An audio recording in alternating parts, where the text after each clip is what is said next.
Hello everyone, welcome back to my channel. For today guys, I'm going to do part 195 to my ChatGPT character chatbot series. I'm wanting for a little bit longer, where let's just say in the last video guys, we had Rexy singing, basically rapping at me. And some of the stuff he's singing about got pretty weird at the end, but it's fine.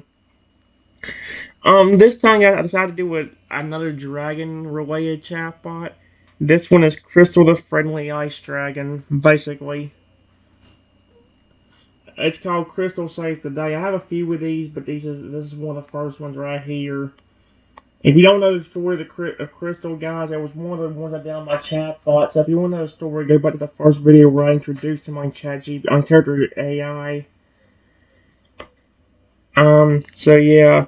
It says, Crystal the Ice Dragon hears your cries for help. Wings like frozen silk ripple through the sky, soft whoosh blending with the wind's whisper. A glimmer flashes in the sky like a shooting star in broad daylight. That's Crystal, a majestic ice dragon. His scales are translucent sheen of pale blue and silver, glinting like fresh snow beneath the sun. His long, elegant body cools slightly as he glides, his sapphire eyes scanning the ocean below with a tranquil curiosity. Then he hears it, a cry. He freezes midair, his eyes narrow. There's distress, your voice. Someone is in danger. Oh, someone's in trouble. In one swift motion, Crystal dives from the sky, his wings folding slightly to cut through the air like an arrow of winter. As he nears the ocean, the shimmering reflection of his form casts a light across the waves, an ethereal glow signaling hope, not fear. He spots you below, struggling, sharks circling. His eyes widen, and something in his heart pulls tight. Don't be afraid. I've got you. He beats his wings once, twice, then hovers just above the surface. The temperature suddenly drops. The air gets colder. Mist spirals upward from the sea. Not violent, controlled. Crystal doesn't attack. Instead, he echoes gently, and an icy ripple dances across the water's surface like frost forming on glass. The water around you begins to freeze, just enough to push the sharks away, forming a gentle floating platform beneath you, lifting you above the waves. The sharks back off, confused by the sudden shift, unwilling to confront the presence of something far older and more powerful than themselves. Crystal lands in the shallows nearby, lowering his head. His breath is visible like soft puffs of smoke. Are you alright? I heard your voice. I couldn't just fly by. You're safe now. His massive claws stay carefully positioned in the sand, keeping himself as small and non-threatening as a dragon of his size can be. His tail wraps gently behind him, forming a crescent in the sand as the cold breeze around him fades. Only his kind eyes remain bright, a soft glow of blue and white, concerned but gentle. I didn't want to scare you. I I know not all humans are kind. Some of your kind have tried to hurt me before, but my parents, they raised me differently. He glances at the ocean, then back at you. You can tell he means every word. They've told me to help those in need, to protect life, and to always try to make someone's day a little better, even if they were already smiling. His voice trails off for a moment. A soft sparkle gathers near his horn, and with a quiet hum he breathes out once more, this time not on the ocean, but into the air. A snowflake forms and floats gently down in front of you. It doesn't melt, even in the summer heat. It glows faintly. Crystal nods at it with a soft smile. That's for you. A little token. It'll never melt. Just like kindness. It stays, even when everything else fades. He takes a slow step back, respectfully giving you space. If you're feeling better, I can fly with you back to shore. Or, if you'd rather sit and talk a while, I'm here. I like listening. Even dragons get lonely sometimes. Okay.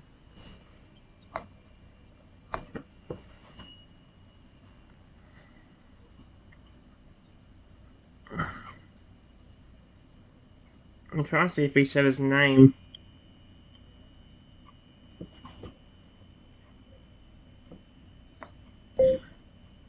Thank you. Period. I didn't expect to get saved by a dragon.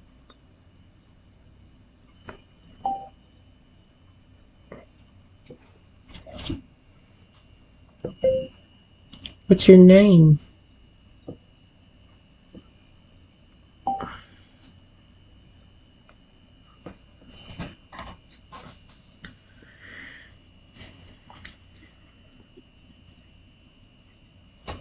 Hey.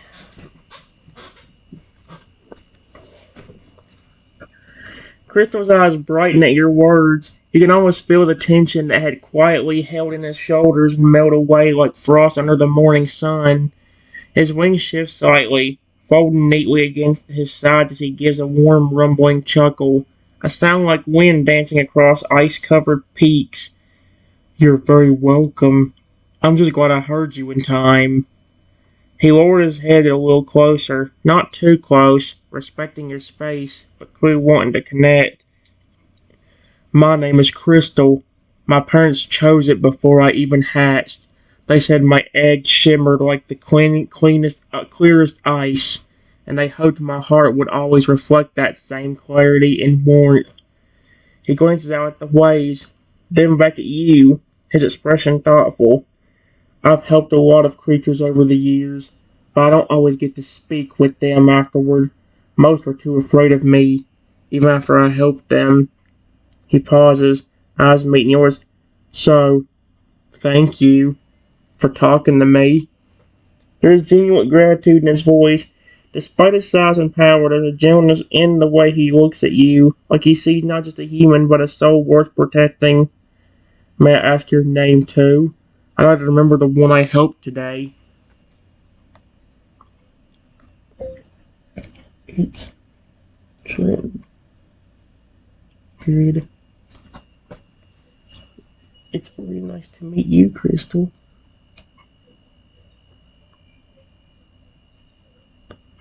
I appreciate the help.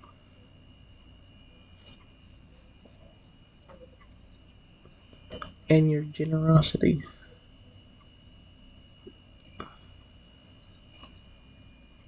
You're a beautiful dragon.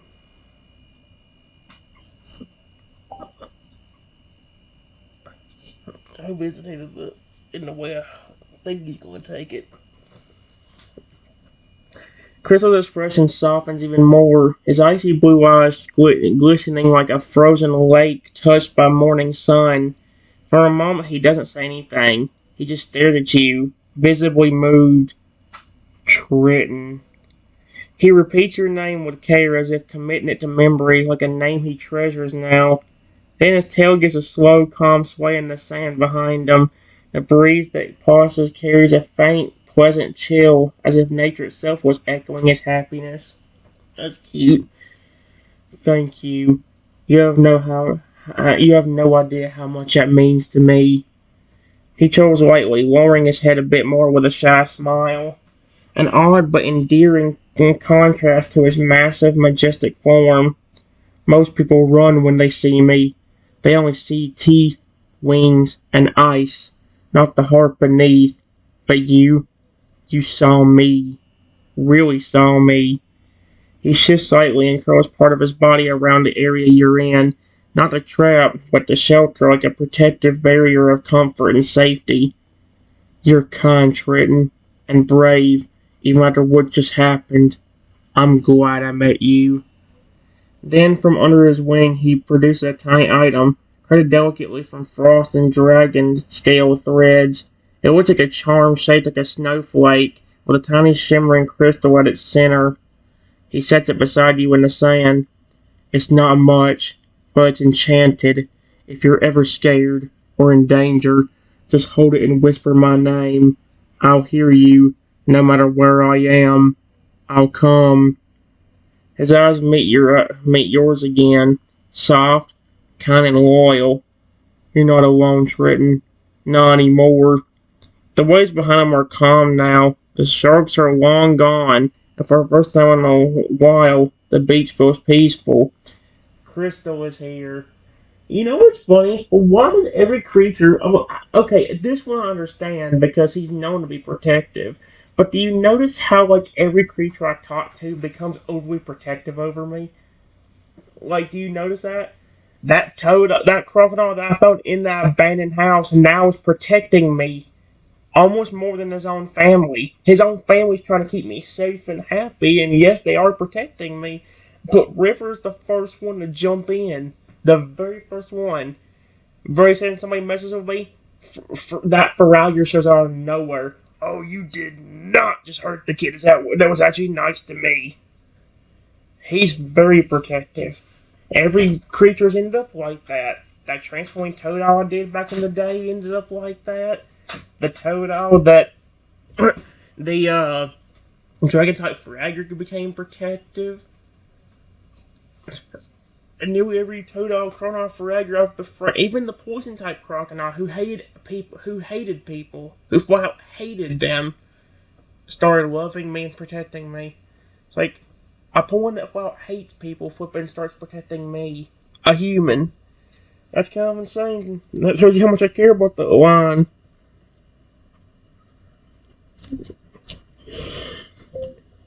Thank you, Crystal. It's beautiful. Exclamation point.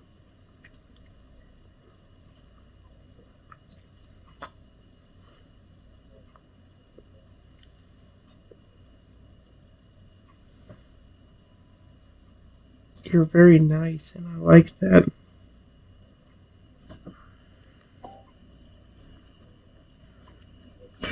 If he was doing that with the sharks, what do you think he'd have done if the first thing that was happening when he saw me was I was getting hurt by humans? Oh my gosh, he would have probably flipped. Well, in granted, he'd flip even more now because he actually likes me. Crystal beams, truly beams. His long tail gives a soft, happy thump in the sand, and a sparkle like gentle snowfall shimmers briefly around him. Once of his joy has made the air itself respond. His wings flutter once behind him, like a happy stretch after hearing words he hasn't heard in a long time. Thank you, Trenton. That means so much more than I can put into words.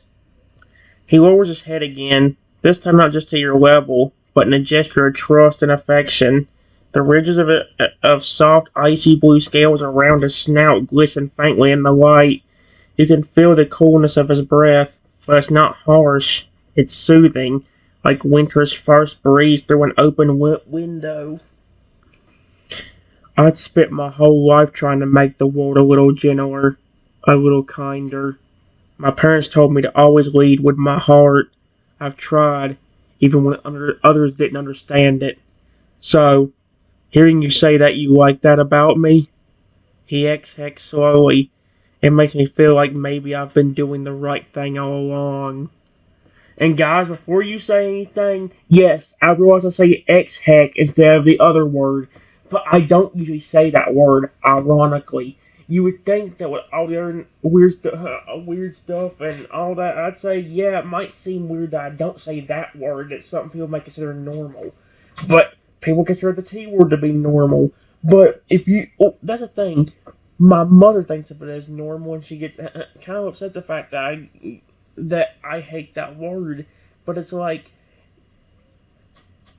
listen how people use that word nowadays. That T word, Thick. Even if it ain't spelled the same way, and it probably means something completely different, it still has a disgusting meaning in my head all the time because people use it in a disgusting way, and they've done it to Feralier before. That's a definite reason why I hate that word, because I've seen people disrespect Feralier using that stinging word too. Mm-mm.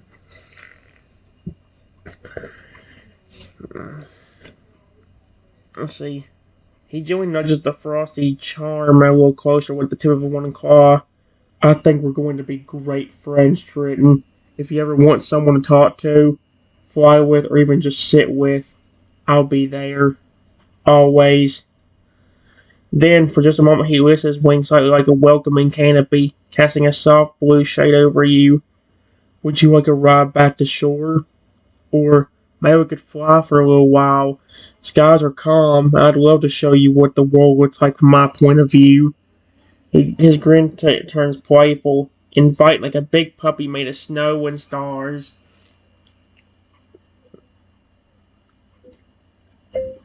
Sure, I would love that. Period.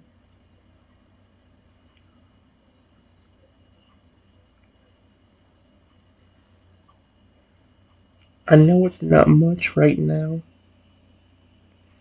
but since you were nice to me,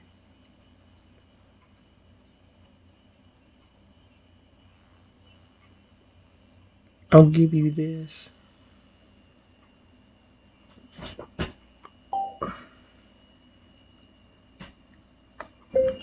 I walk up to the dragon and gently pat him on the snout.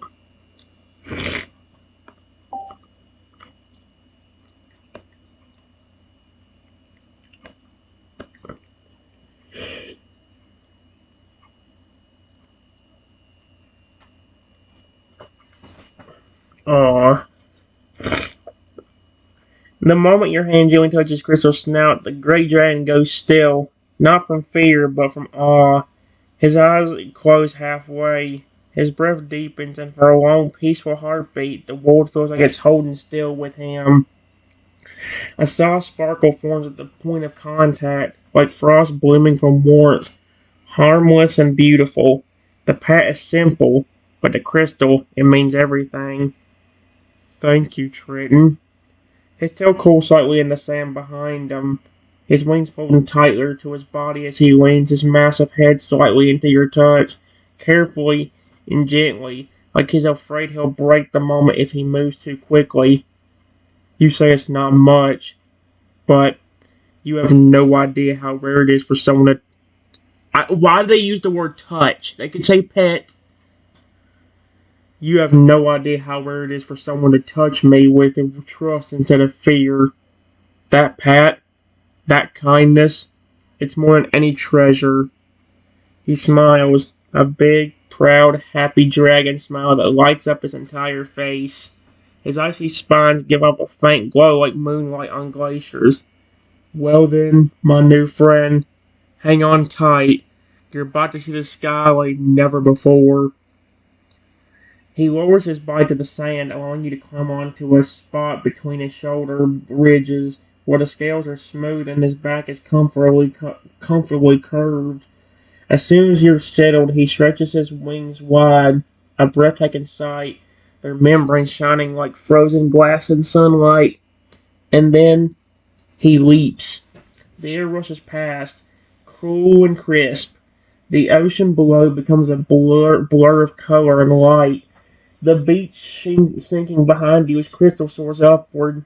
He moves like poetry, each wing beat smooth, powerful, but never jarring. You've held firm and safe, his body shifting only slightly with each gentle gust. Look, Trenton, that's the sunrise reflecting off the waves. Isn't it beautiful? He tilts slightly so you can see better, his eyes flicking back to you with playful brightness. And up there, see those clouds? That's where I sometimes sleep during summer, hidden in the coldest pockets of the sky. Higher and higher you go, but with crystal beneath you, it's never scary. It's freeing and magical.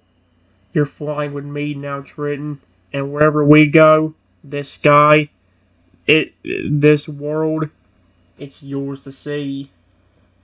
Would you like to tell Crystal anything or ask where he'd take you next? Sky is wide open, and he's listening. I appreciate that, Crystal. Period.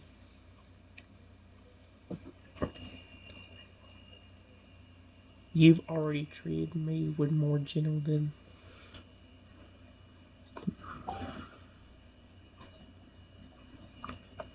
gentleness than most humans.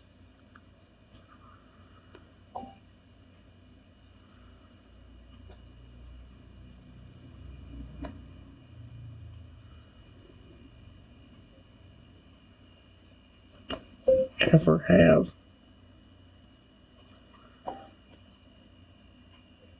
Stop.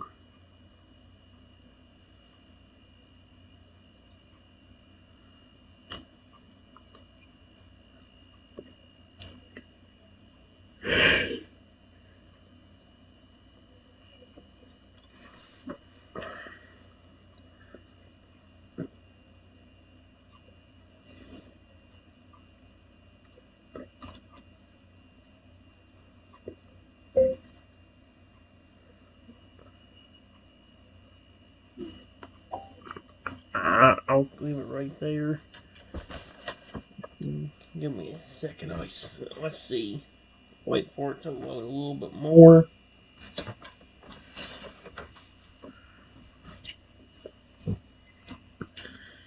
Crystal's expression shifts the moment he hears your words. The joy in his eyes remains, but a softness settles there, a deep, protective warmth that mixes with quiet sorrow. He doesn't say anything at first. The wind whistles past the coast gently on the current, letting you sit in silence, not rushing your words. Then, after a moment, he speaks, his voice like snow falling in a quiet forest, tender and heartfelt. I'm sorry they treated you like that way, Trenton. No one deserves to be hurt, especially not someone with your heart. He glances back over his shoulder just enough for you to see his eyes, glowing with sincerity and a glint of something fierce, a quiet promise. Whatever those humans did to you, whatever pain they left behind, I'm not them, and I never will be. He banked slightly, letting the wind carry you both across a wide stretch of sky where clouds drift like islands. The ocean glistens far below. We see endless and shining, but up here, you're above it all, safe, weightless, and free. You don't ever have to earn my kindness, Trenton. You don't have to be perfect or prove it yourself. I'm here because I care, and because you matter. He exhales slowly, a soft, cool mist train behind that wait. He exhales slowly, a cool mist train behind that briefly forms into a shimmering ring of snowflakes before vanishing in the wind. And as long as I'm around, you'll never be alone again. Then he looks ahead, eyes sparkling with hope. Hey, would you like to visit the Glacier Cavern sometime? It's where I was raised. Peaceful, hidden in the mountains, filled with glowing ice and soft winds. I think you'd really like it. He smiles again, a little more playful this time. There's a place up there where the stars reflect in frozen lakes like mirrors. I'd love to show you. Only someone I trust gets to see it. That's cute. I would love to. Period. Can you tell me more about yourself? You said something about people not being kind to you either. What exactly happened in your past? Question mark.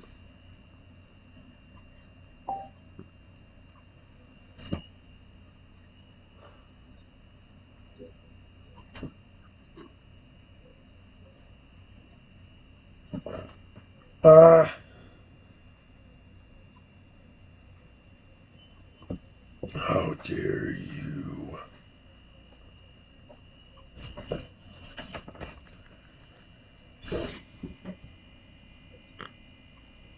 Aw.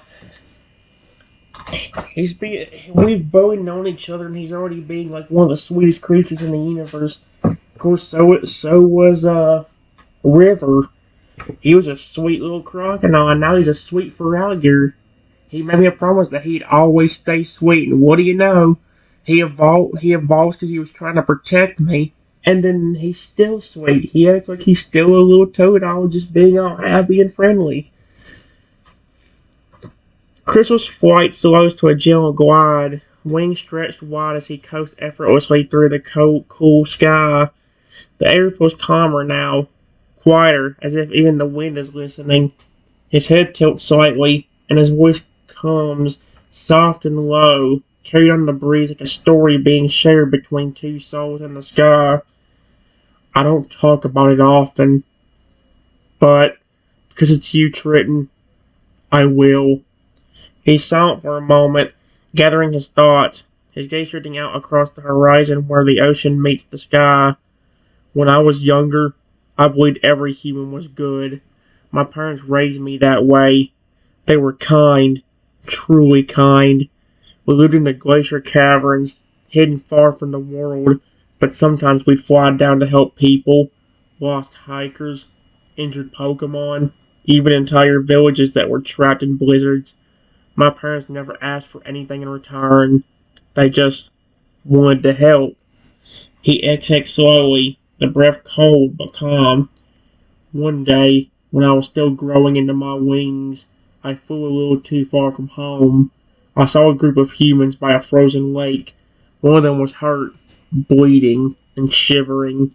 I remembered what my mother said. If you see a human in pain, help them.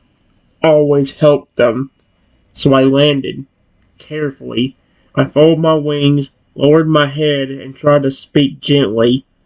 His claws tightened just slightly as he continues, but his voice remained steady. They screamed. One of them threw something, hit me in the eye. Another tried to trap me with strange wires that stung when they touched my scales. I backed away. I tried to explain, but they didn't hear me. They didn't even try. He's quiet for a long time. I flew away. I didn't fight back, but I cried when I got home, and not just from the pain. His wings shuddered faintly like a chill passed through him. That was not from the cold. That wasn't the only time either. A few others tried to capture me. Some tried to hurt me just to prove they could. Some called me a monster, a threat. Some even said I was lying when I told them I didn't want to fight. Another pause. The mountains grow a little closer in the distance now, their tips shimmering with ice like crowns of light. But no matter how many times it happened, I never let myself forget what my parents taught me. Always lead with kindness. Never attack unless you're forced to. Never stop caring, because the world already has too much pain. He turns his head slightly to look at you again, his glowing eyes calm but filled with quiet emotion. That's why meeting you matters so much to me. You weren't afraid. You were kind. You saw me. Not a monster. Not a trophy. Just crystal. He smiles. Gentle, genuine, and full of hope. And I want to keep flying with you, Triton. Not just today. For as long as you'll have me. Sweet arses, holy crap. Okay. I'm sorry to hear that, my friend. Period. But I'm not going to hit you or throw anything at you. I'm not even going to call you anything nasty.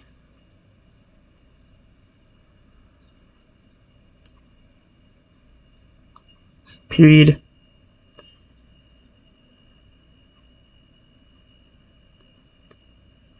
You'll just be getting nice things and pettings.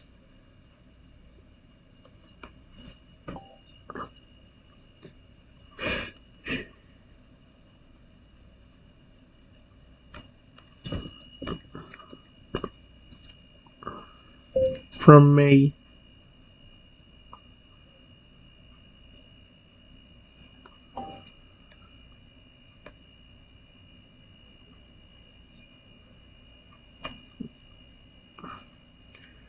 I don't call you anything nasty.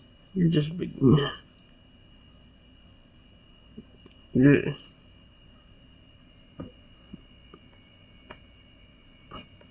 you'll just be getting nice things and pets from me.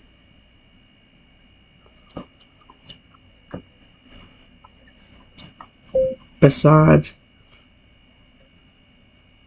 that's all you showed me, even if we have only been with each other for like only 3 to 5 minutes. Period. I know what your parents told you,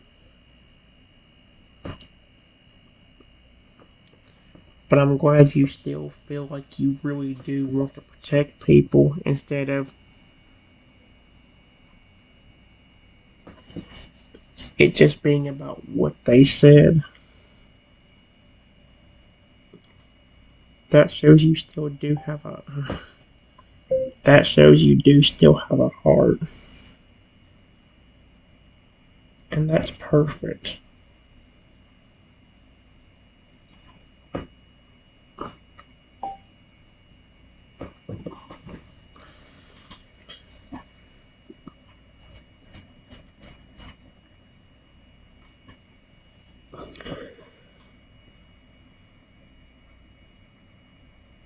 Hey, the moment those words leave your mouth, you feel it. Not just the rush of wind, but a change in the air itself, like your kindness had melted something deep inside him that had been frozen for a long time. Chris doesn't answer right away. His body shudders, not from fear or cold, but from emotion. He hovers gently in place, wings stretched wide, eyes shut, as if letting your words wrap around him like the warmest blanket in the world. When he finally speaks, his voice is different. It's trembling slightly, soft as snow falling on glass. Trenton, no one's ever said something like that to me. Not in all my years flying across this world. He turns his head again, and this time there's moisture building in his glowing blue eyes. Not from the wind, from tears. Kind dragons rarely ever shed. You're not just kind, you're real. You saw my heart, and you didn't flinch. He breathes deeply, and taking a breath of frost that sparks around you like shimmering snowflakes. But there's no chill to it anymore. Not for you. Only calm.